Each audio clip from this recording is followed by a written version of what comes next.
Okay, atong tubagon igsuon ang pangutana no ni Sister Maymay Istor, no? So nindot kayo na igsuon ang iha pangutana may tungod kini igsuon sa pagpandong no sa kababay kuno diya simbahan. So nindot kini pangutana igsuon labi na sa mga upshot no kining mga bidyan no kining mga reform igsuon. So para ni sa inyo paminaw mo mga igsuon ko dias kangina no. So basahon na to igsuon na yung pangutana ato ning tagag pagtagad. Matud pa siyang pangutana igsuon ni Sister Maymay no Istor. Matud pa niya, salamat sa pagtubag sa akong pangutana. Ang second nako pangutana unsay buti pasabot sa unang Korinto 10 no.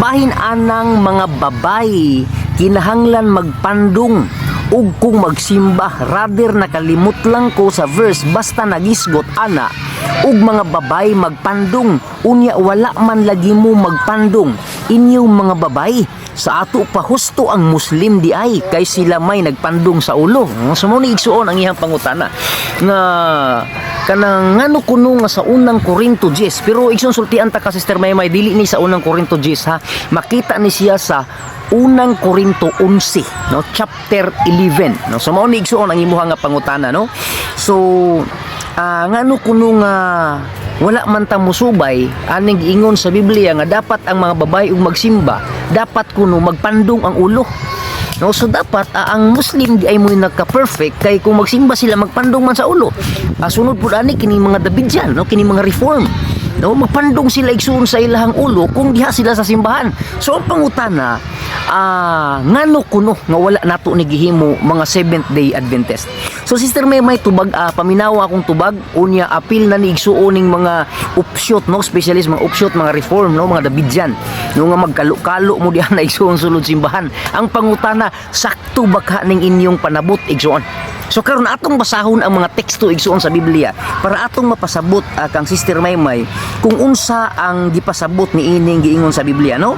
Ingon diri igsuon sa unang Korinto 11 bersikulo 5. Atong basahon igsuon ug 6 para atong masabtan no. Unang Korinto unang Korinto 11 bersikulo 5 ngadto sa 6 no. So nagingon diri igsuon no. Apan ang tagsa-tagsa ka babay nga magaampo kun magatagna. Wala lay magpasabot ni Sister Maymay nga kung di ka simbahan magpandong na ka. Ang giingon diri igsuon ko apan ang tagsa-tagsa ka babay nga magaampo. Kung moampo sila or managna sila ingon diri nga wala magpandong sa iyang ulo nagapakaulaw sa iyang ulo kay ingon nga gialutan siya. So kung dili kuno siya magpandong siyang ulo mura ra kuno siya gialutan igsuon. Arita sa size igsuon para masabtan gidadto pagmayo. Kay kung ang babay dili magpandong magpagunting usab siya. Apan kung ikaulaw sa babae nga magapagunting siya kung inalutan siya magpandong siya. Tanawa igsuon. Tanawa ang gipasabot sa size ang tubag nako Sister unsa ni igsuon ha Sister Maymay ingon diri kung maulaw kuno ka nga magampo ka o magistorya ka nga ginuntingan ang imong buhok dapat magpandong ka kay dili maayo sa usa ka babay nga mutungtong sa pulpito nga ginuntingan ang imong buhok Sister Maymay. No, awag ko ako masawag og usab ang size ha para masabtan ninyo mga igala mga igsuon ha. Dili maayo kana bitong ginuntingan ka ba kana bitong babay ka unyang imong alot mura kag laki. No, ingon diri igsuon no size. Unang Korinto 11 size. Kay kung ang babay dili magpandong magpagunting usab siya. No? Ingon diri igsoon apan kun ikaulaw sa babay nga magpagunting siya kun inalutan siya magpandong siya. So karon igsuon ko unsa may but pasabot ani dili na bagid pwede tang magampo o magsimba nga dili makapandong sa imong ulo. Nia ang pinakaklaro nga tubag sister ha akong klaro ng size ha no kung ang babay maulaw nga ang iyang buhok ginuntingan no ingon ang mensahe ni Apostol Pablo magpandong siya kay pangit tan-aw ng usa ka babay nga managna o magampo sulod sa simbahan nga ang iyang alot murag lalaki, kay dili match sa usa ka babay nga ang iyang alot lalaki. Labaw na igsoon sa lalaki, dili usab maayo nga ang usa ka lalaki magampo sulod sa iglesia nga ang iyang alot murag babay. No? So karon niya ang pinakaklaro nga tubag mga igsoon ko. Unsa man gyud ang pandong nga gipasabot sa Biblia? Kana bang panapton nga ipandong isong gimuhimo ang mga Davidyan? Perting sayop pa gyud. Pertiging dako ang sayop. No? Paghisgot nilang pandong atuan na magpurong-purong na isumura ng mga ninja turtle diyan na iso simbahan. No? Pagtabon-tabon na nailhang naong igsoon. Pero in biblical base, tanawa kung unsa ang pandong nga requirement sa usa ka babay samtang diya ka sa simbahan. Atong basahon, Sister Maymay, ha? Para masabtan ni igsoon unsa gyud ang pandong sa babay o requirements nga pandong sa diyang naa ka simbahan. Niya igsuon ko ang tubag na arapod sa unang Korinto 11 bersikulo 15, Sister Maymay. Unsa man ang pandong nga dapat sa usa ka babay? Ingon direksyon, apan kun ang babay. O mo ni gitawag direksyon na apan busa. Apan piro. Ingon diri, apan kun ang babay may buhok nga hataas. Tanawa ang brother. Mga igsuon ko, mga opsyot, paminaw mo ha. Ay na mo na igsuon mo rabog mga ninja turtle na simbahan igsuon ko. Wagi na mamao.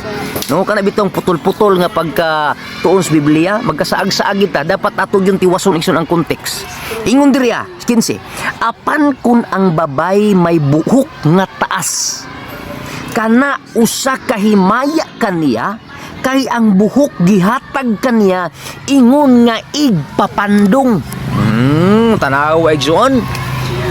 Sister Maymay, inaot imuning masabtan pag maayo, no? Mga opsyot, mga Davidyan, mga reform, kanang inyong pagkasigurista nga muramog iskribag parsiyong perting hinawayuna ninyo magtanaw anang naasulod simbahan nga sala kuno kay wa magpandong ang mga babay unya manulod mo igsuon ko muramog mga ninja diyan nasulod igsuon, no? Pero sultian ta mo nasayop gyud mo igsuon kay ang requirement sa usa ka babay nga gipasabot igsuon ni Apostol Pablo dili kanang panapton nga inyo ang ipurong-purong muramog mga ninja turtle di igsuon ko. Ang giingon sa Biblia igsuon ko, ang pandong nga requirement sa usa ka babay sulod sa iglesia kanang natural nimo nga makita kaingon sa babay nga dapat sa kababay taas og buhok.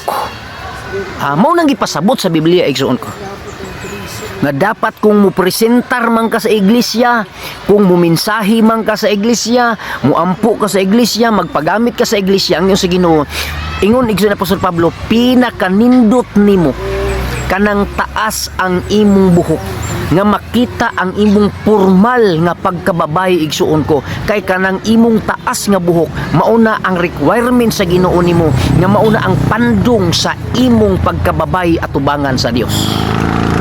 Kay makauulaw atubangan igsuon ko sa Dios og ni Pablo nga babay kang buhat unya muadto ka magpagamit kas buluton sa Ginoo nga mura kag lalaki. No, hinaut nga imo nang masabtan igsuon og mauna ang kamatuoran giyon sa Biblia nga unta ang tanan atong mapasabtan mapamalandungan og palandungan gihapon kini igsuon. No, hinaut nga imo kini masabtan natong tubag ang Dios magapanalangin kanimo.